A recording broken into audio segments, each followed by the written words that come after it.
السلام عليكم ورحمة الله وبركاته حبايب قلبي تالتة ثانوي، يا رب تكونوا بخير. قبل ما نبدأ في أي حاجة صلوا على النبي محمد صلى الله عليه وسلم. الأول ردا على كام سؤال من أول ما نزلنا مراجعة الإنقاذ بتاعتنا اللي هو كورس الإنقاذ يعني الجميل السهل. في ناس كتير قوي كلمتنا على رقم واتساب التيم اللي أنا هسيبهولك تحت الفيديو في أول كومنت، علشان اللي حابب تسأل عن الاشتراك أو التفاصيل أو PDF أو أي حاجة يعني أو أي معلومة جديدة هتفيدك، لان لقيت اسئله كتير قوي. التيم بتاعنا بلغنا ان في طلبه بتسال عن محتوى الكورس، يعني كورس الانقاذ ده عباره عن ايه وينفع لمين بالظبط. طيب تعالى نرد على اول سؤال. كورس الانقاذ عباره عن ايه؟ اهو كورس الانقاذ ده كورس مراجعه الانقاذ، هو اخر فرصه قدامك علشان ان شاء الله باذن الله تقفل فرنساوي لو انت نظام قديم، ولو انت نظام جديد تعدي النجاح اللي هو 20 من 40، لان الماده من 40 في الامتحان. يبقى الامتحان 40، انت في النظام الجديد 2025 المادة عليك في الجدول ومضافة عليك فين؟ في المجموع؟ لا مش مضافة عليك، انت مطالب انك تعدي النص منين؟ من المادة من 20، يعني ترفع نفسك فوق 20 علشان تنجح ان شاء الله، لان المادة بتاعت الفرنساوي من كام درجة؟ من 40 درجة. الموضوع سهل قوي. طيب كمل. طيب هي عبارة عن ايه؟ عبارة عن 6 محاضرات. انا بشرح لك هنا الكورس بتاعنا عبارة عن ايه، وده محتوى الدورة، محتوى الكورس. طيب اول محاضرة، بعد كده تاني محاضرة، تالت محاضرة، رابع، خامس، سادس. بعد كده حل امتحانات عام وأزهر من 2017 لحد 2024. تبدأ تحل الامتحانات بتاعتك، وفي PDF كمان على المنصة عشان تلاقي الامتحانات بتاعتك عام وأزهر. PDF بتاعها موجود، والPDF بتاع محتوى الكورس برضو موجود. طيب بالراحة كده، ال6 محاضرات دول كافيين ان انا الم الفرنساوي لو انا ما بدأتش اصلا من سنة اولى او من سنة تانية وما فتحتوش خالص بسبب قرارات الوزارة الجديدة في اول السنة 2025؟ يعني انا ما اعرفش اي حاجة عنه؟ كافيين. ليه؟ لان المحاضرة عبارة، يعني مثلا المحاضرة دي، المحاضرة الاولى لما ندوس عليها كده بتدخلنا على محتوى المحاضرة اهو. هي المحاضرة دي عبارة عن ايه؟ يعني فيها ايه؟ طيب بالراحة كده، ال6 محاضرات متقسمين كالآتي. ال6 محاضرات متقسمين كالآتي. اول حاجه المحاضره الاولى فيها منهج سنه تانية، قصدي منهج سنه اولى. ليه طيب منهج سنه اولى؟ علشان اصلا منهج سنه اولى ومنهج سنه تانية هيجي عليهم ان شاء الله في الامتحان 50% من الامتحان، يعني كلمات الامتحان وقواعد الامتحان واسئله الامتحان هتتوزع على سنه اولى وتانية 50%، وباقي ال 50% هيجي من منهج سنه ثالثه. علشان كده احنا عملنا ايه في المحاضره الاولى دي؟ مثلا اهو المحاضره الاولى هتبدا تشغل الفيديو، تضغط فتشتغل الشرح بتاعنا الجميل اهو. لما نيجي نشتغل هتلاقي الشرح على البورد الجميله، وانا بقدم لك المحتوى سهل وبسيط. طيب دي محتوى الكورس. طيب الشرح بتاعنا زي ما انت شايف كده، الموضوع سهل قوي، نبدا نشرح الكورس والموضوع جميل. طيب كده المحاضره الاولى خلاص الحمد لله عرفنا ان هي منهج سنه اولى. طب المحاضره نفسها متقسمه لايه؟ كل محاضره، المحاضره عندنا متقسمه شرح وحل وحل اسئله ومراجعه كمان. طيب المحاضره الثانيه فيها ايه؟ انقاذ منهج سنه ثانيه وحل 200 سؤال. ازاي هنشرح في المحاضره الثانيه منهج سنه ثانيه كله؟ حلو قوي، كلمات، قواعد، حل، وكمان 200 سؤال. طب ال 200 سؤال دول اللي في المحاضره الثانيه هيتحلوا على ايه؟ هيتحلوا على منهج سنه اولى ومنهج سنه ثانيه. من الاخر هيتحلوا على المحاضره الاولى والمحاضره الثانيه. اركن بقى كده اول محاضرتين على جنب، ادخل في المحاضره الثالثه. المحاضرة الثالثة دي دخلنا كده احنا في منهج سنة ثالثة. بص المحاضرة الثالثة، الرابعة، الخامسة، السادسة، كده انت دخلت في منهج سنة سنة ثالثة. حلو، أربع محاضرات، كل محاضرة سهلة قوي بقى.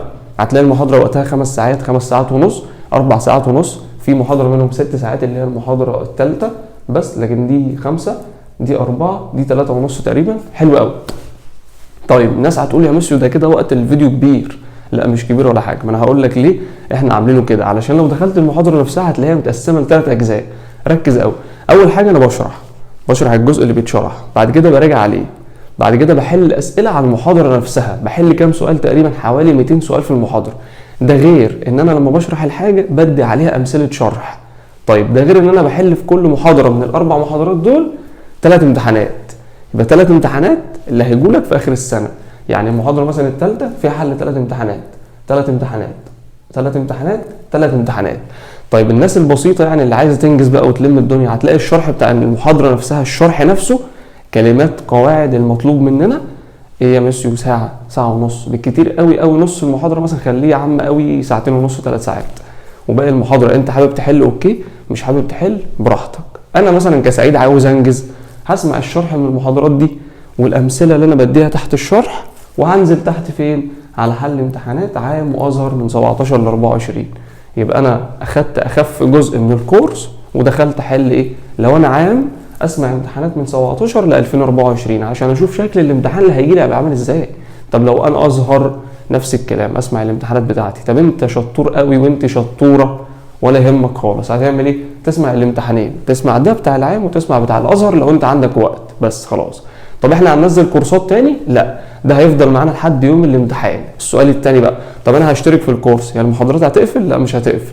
يعني هسمع المحاضره بتقفل ليها وقت معين، ليها عدد مشاهدات معينه؟ لا، انت هتاخد الكورس النهارده، هتشترك معانا، هتنزل الواتساب التيم مثلا، عجبك الكورس هتدخل تشترك على طول لحد ليله الامتحان، الكورس هيفضل معاك. سهل قوي الموضوع، خفيف وبسيط وما فيهوش اي مشكله. 6 محاضرات دول كافيين يعملوا معاك حاجات كتير قوي، وزي ما انت شايف احنا عاملين مجهود جبار. طيب اخر سؤالين ممكن اطلع اعمل فيديو عن الموضوع ده. هو دلوقتي يا ميسيو انا 2024 فرنساوي مضاف عليا؟ مضاف عليك. طب درجه النجاح من كام؟ من 20 برضه. طيب درجه الماده كامله من كام؟ من 40 درجه. يبقى 2024 الفرنساوي مضاف عليك ومطالب عليك 40 درجه هيتضافوا عليك في المجموع بتاعك ان شاء الله. طيب هل نفس محتوى الكورس ده يا ميسيو؟ اصل انا 24 ونظام قديم ومأجل وانا قاسم. انا دخلت بصيت على الشتات بتاعتكم على واتساب التيم بتاعتنا، لقيت في ناس كتير وناس بتعيط وناس زعلانه وناس مش عارفه تعمل ايه وناس تايهه وناس ما اخدتش الماده. لا الموضوع سهل ما تقلقوش.